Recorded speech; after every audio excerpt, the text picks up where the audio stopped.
Hello and welcome. It's The Chat. I am Manny.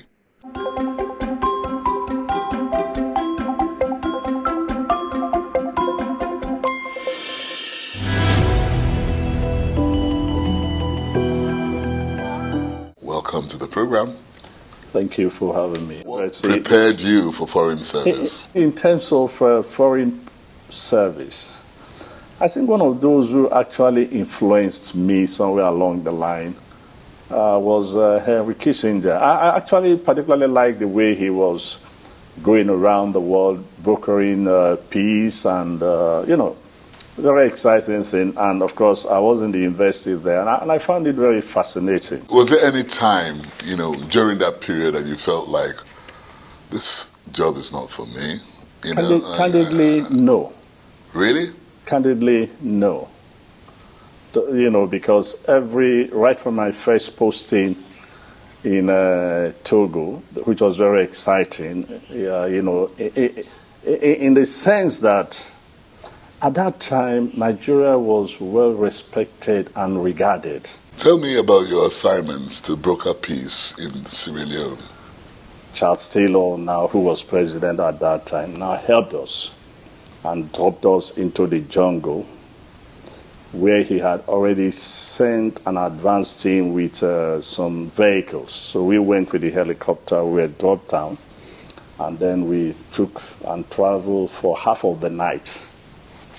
We got to the rebel headquarters and we were with them for 4 days. I slept barely on the floor because they had nothing, And for 4 days, we tried to persuade them, and we read out the agreement, which they were reluctant to accept. But they had other captives, from some top officials of the Sierra Leonean government that had been captured as well there, So they joined in helping to persuade this guy that, look, they needed to make peace. And we also had Charles Taylor, who sent us one of his people that virtually knew all the guys. So with him talking to them as well, and with we putting pressures, Lekon Animash. In fact, I'm just realizing that I should have even added Tajuddin. You have been loyal to Fela Kuti, the late Fela Kuti, for over 50 years. How does it feel 50 years after? Well, I'm cool. I'm okay. I'm waxing strong. I'm alive. I have the strength. So where did you meet him for the first time? Well, I met him for the first time at the NBC studios. Fela Kuti was then a producer of jazz program on NBC radios and things like that. Looking back from January 1965, that must be how many years now? I worked with him for 32 years. Well, And I worked with his youngest son, Sheung, another 19 years, making 51 in all. While you were, being loyal with Fela for over 50 years, you had a second job you were doing. Oh, yes. How did you cope? Well, that was actually your first job. Yes. Okay. I joined the service in 1961. I joined Fela in 65. Yes, so that was your first job. What was this job? An environmental health officer. They call us in Yoruba, Wule Wule. Really? Mm-hmm.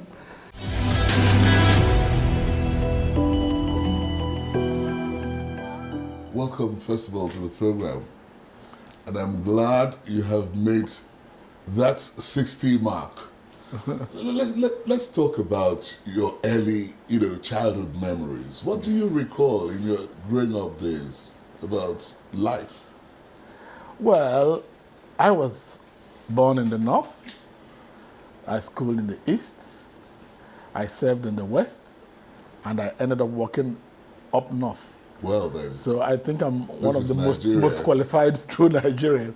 Was it a sad day for you, the day you left, the sports ministry?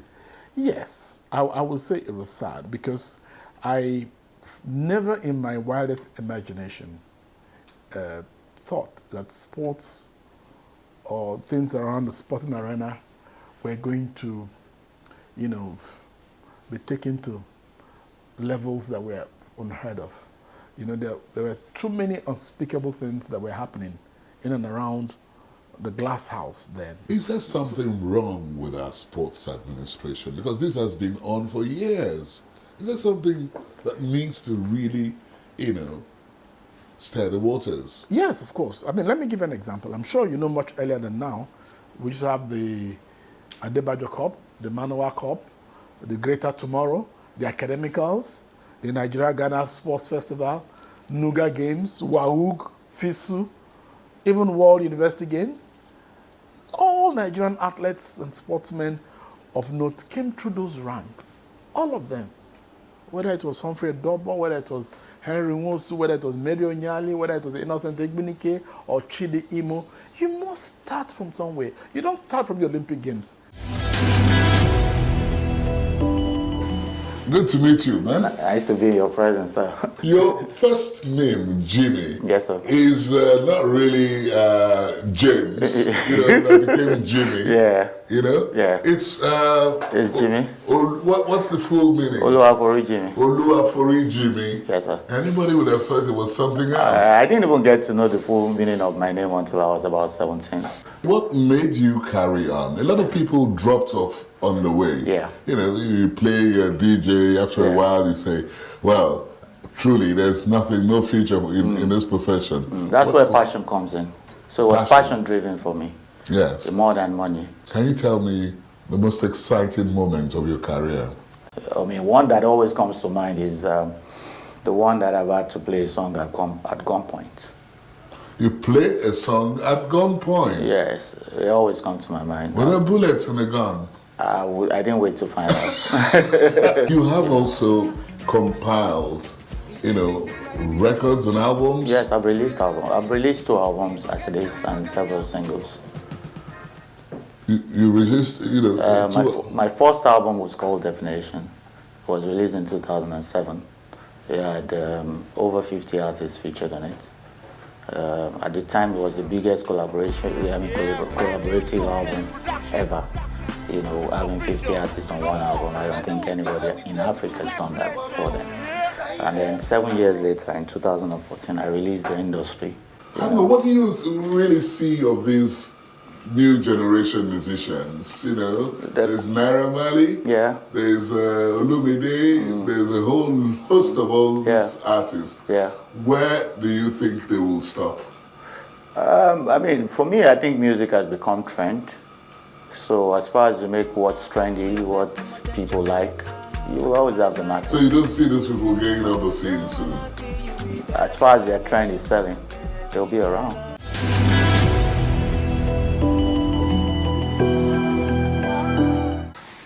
Way back then in the 80s, early 80s, there was a young man called Andrew. Mm-hmm. We all know his name, Billy, who got so frustrated about the economic situation in Nigeria and decided to leave Nigeria by saying, I'm checking out. Mm-hmm. That was in 1982. Mm-hmm. Did it influence you? Well, you see, Andrew should have waited and check out. Because, 82 was still better. What Andrew said in 82 is right, but things have gotten worse in Nigeria since 82. So this is the time to check out. But I checked in to see what I can do. What do you think about the state of healthcare in Nigeria? Well, I think anybody in the street of Nigeria can even answer that question. It's really bad for the population of close to 200 million people. And I still believe that everybody need to look into it. Individuals should be encouraged to invest in healthcare. He says, say you were in leadership role in Nigeria today, how would you have handled the NSACS protests or any other agitation for good governance? The children should have been approached. They should have been approached, and they should have done it in a democratic way and talk to them and say, we have heard you, so don't worry, we're going to take steps. That's what I would have done. They don't Because one good thing about that movement is that it has no ethnicity to it. All the youth of Nigeria was involved. And that should be in a particular time or unification of this country to address them as a group. That chance was missed. Welcome to the program. Thank you very much. You went to school, up to secondary education, and then you stopped and started working. What happened? Well, actually, I was not to go to school. Really? Yes. My dad's vow was to train one from each of the 3 wives. Okay. And that my first brother, the firstborn of my mother, had taken my mother's turn. So, and she could not afford sending me to school. One woman. Yes. This is my honest confession to you now. I think since 1980 or thereabouts, I've been seeing that sign, Elizade, on Ikorodu Road. And I'm just speaking up from you now. It is almost 50 years. And then another dream came to you to fulfill, which is the university. Yes. When did that dream, come up in the first place? Well, I had dreamed since 1988 to have an institution in my hometown. Welcome to the program, Dr. Ajorisha Awoshika. You have won a T-shirt in every sector of the economy. Of it, and I see that everybody is narrowed down to their aims and their objectives. But the public sector... Which did you find more challenging, or most challenging, so to speak, of all these areas you have worked? Minister of Power. Power generation is people-driven. You need people to work in the generation, in the distribution, in the transmission, and all of this is all-inclusive, not machines. The equipments are there, but the people need to work honestly and to see that it is an apolitical issue. It's not a political issue to have have no lights, you have no power to drive industry, you cannot create jobs, you cannot keep people in good health. It's a very serious issue. Let's even go back to your childhood days. Okay. What memories do you have? You don't kill what you did not make. So they shouldn't have killed them.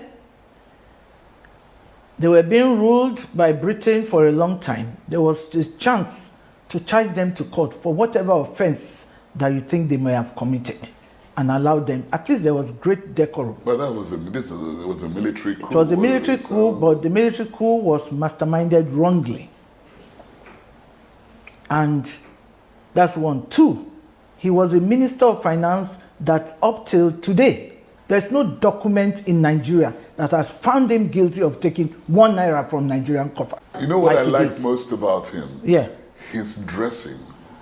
Yeah, many people say so. There he was, unique person, It's not a heavy dresser, like people will say. Other time, you just, on the ceremonial basis, and that's the picture that they portray. The one that is 10 yards yeah, away that's what media portray, but he's a very simple dresser. He's Buban Shokoto, he wears most of the time. In his house, when he's in, no matter how heavy the gets, my dad wears his shorts and ties his wrapper. The word feminist is used among ladies this generation. What is a feminist to you? Unfortunately, I don't believe in it. I don't see that look in you anyway. I don't believe in feminism. But why don't you? My faith. Okay. You believe... God made male and female. I can't question God. He has a reason why he made us male, female. And he has guidelines for everyone in his operations.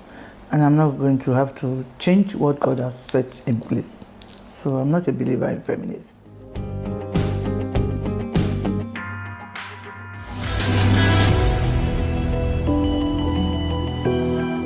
Professor Bruce Anobrakwe, it's so nice to meet you. Listen, I was like this. Yes, like this. When you were my teacher in St. Gregory's College. That's right. You organized an arts competition in my class, okay, which I won. And, you gave me the prize money, which was, some £2 or £3. And I used it to buy a pair of trousers. Fantastic. I'll never forget that. Congratulations. I know you were also in St. Gregory's College. No, How long were you there? St. Gregory's College? Yeah. I was in St. Gregory's College for 17 years. My goodness.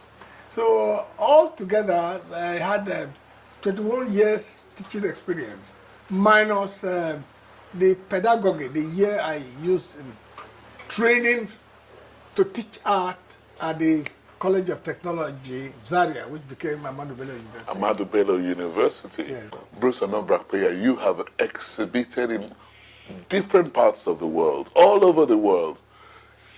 We're so proud of you. Thank you. Welcome to the program, Honorable Abike Dabiri Erewa. Nice to be with you, Manny. You have worked with the First Lady, and you are now working with the President. Lucky me.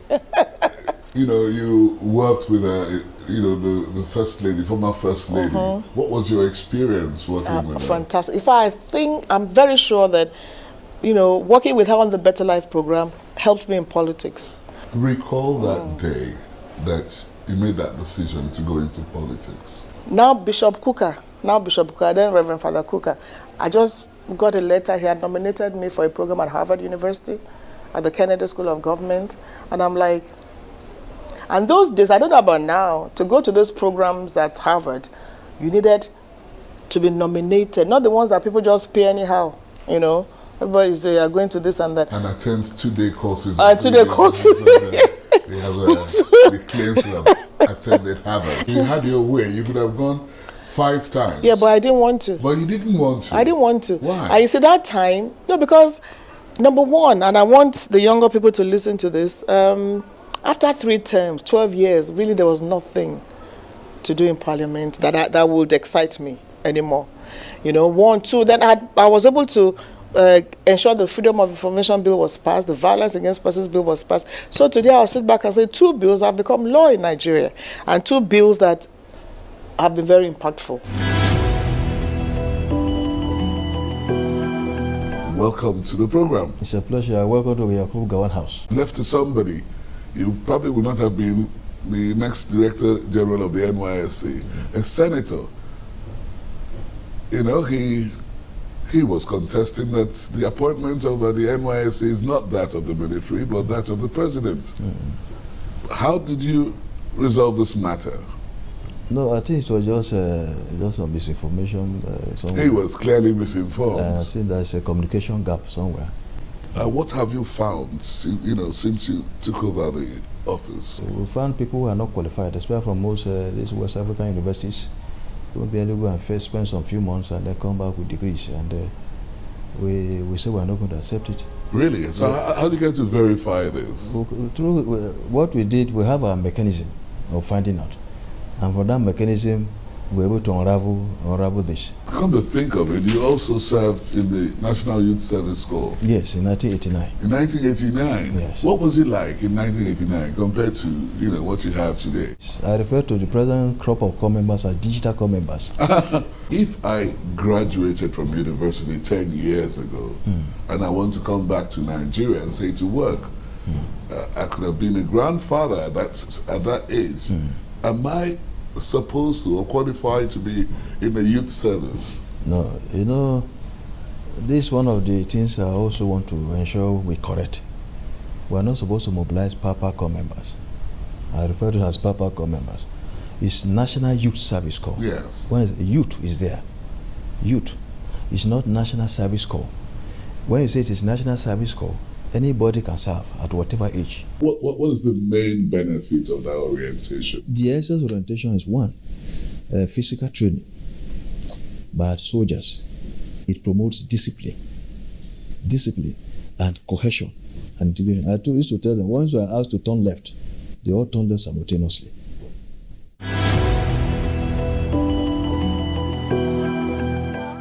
Paul Play, welcome to the program. Thank you. Your father, alongside some other giants in the music industry, ruled the airwaves for over 2.5 decades. Yes, they did. What were you doing at that time? Part of his plan was that every of his children must go to school. So while you were in school, were you also watching your father play music? Yes, I was. I actually performed with him a couple of times. You did?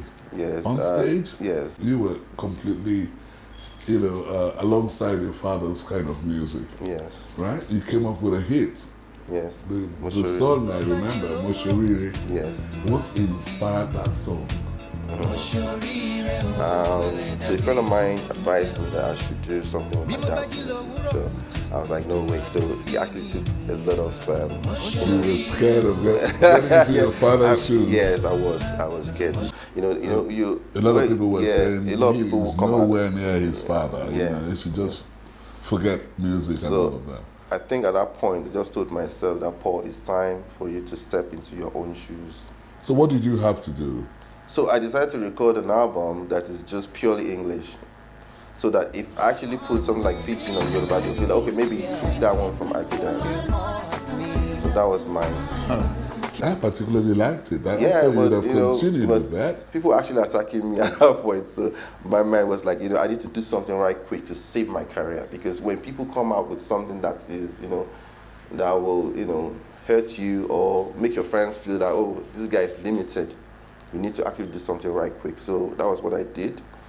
And fortunately for me, there's a marketer that was interested. And that one song in the album was Angel of My Life. So that was how Angel of My Life came out. Suddenly the lights just dimmed about you, and everybody started looking for you. Where is Paul Play? Where is Paul Play? Where were you? After a series of visits to the hospital, I found out that my right kidney was in trouble. So I had to stay back in South Africa. I abandoned the project. It took me so many years for me to recuperate. Welcome to the program, George. Thank you. It's good to see you. Thank you. I know that you arrived here in 1976. Yeah. At 15th of April, to be precise. Exactly. What was your mission? My mission was to build, first of all, to conclude and to build Steyr Nigeria in Bauchi. It was your first time in Nigeria, wasn't it? Yes. What was your impression the first time you arrived? When I arrived in Nigeria had 70 million inhabitants. 70 now million we are more population. than 200 million. Yeah. When you finished working for Steyr, Yeah. you were supposed to return to Austria. What happened? My wife and myself decided we are closer to Nigeria than to Steyr, so we remained in Nigeria. You don't have to say it, but if you do love Nigerian food, which one? Moi moi is one of my favorite. Really? What worries you most about Nigeria? The growth, the growth rate of the population. Why? Because, why? Because infrastructure, food, has to grow with the population. And you can answer the question yourself when you look at, does it grow with the population? It's been The Chat. I am Manny. See you next time. The Chat is produced by Channels Television. You can watch it again online. Just visit our social media platforms: Twitter, YouTube, Facebook.